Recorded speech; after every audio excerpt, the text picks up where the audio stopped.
This is the launch of our makerspace room. We won a contest last year from Staples, and they came in and said it was going to be a complete surprise for us. All sorts of fantastic things were going to happen.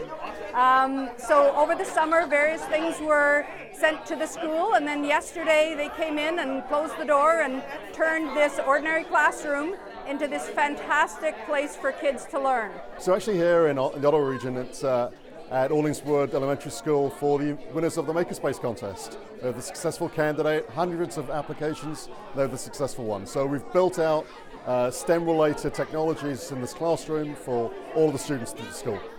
The things that they're going to be able to learn from this are things that I can't even be aware of or understand at this point. I mean, the technology is moving faster than we, the adults, can necessarily learn about it. And so for them to have the chance to play and to explore and to solve problems with it at such an early age is going to pay dividends in terms of their comfort level and their ability to think in ways that are not predictable and that are going to allow for great things in the future. Staples is really committed to education and really committed to STEM development and new education technologies. So we're happy to be involved, we're happy to support the communities, and we're happy to provide learning opportunities for kids.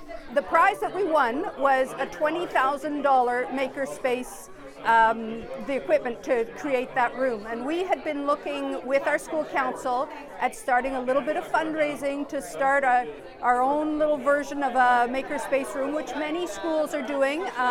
Certainly I've talked to other schools that are at the start of this process. And it's daunting because the equipment is very expensive, and you want to do it right, and you have limited funds. So to have, Sharp and Dremel donate these things, and Memetics and Staples has been fantastic. It's given us a starting point that is so far ahead of where we expected to be. And in fact, sometimes I feel a bit guilty that our little school is going to have this. And so we've reached out to the school down the road and said, maybe we'll have Terry Fox Tuesdays so that they can come and use it too and share that wealth.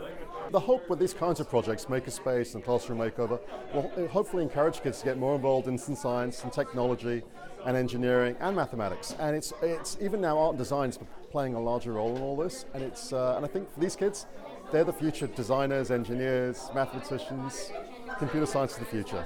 So it's great for them too. It's great to provide the kids the opportunity. And you think of the new things that you see in classrooms today that we never had as kids growing up, and the kids are so engaged, wandering in, and they're thrilled, they're smiling, they're playing with everything, touching everything. It's fantastic. It's a fantastic feeling for you personally.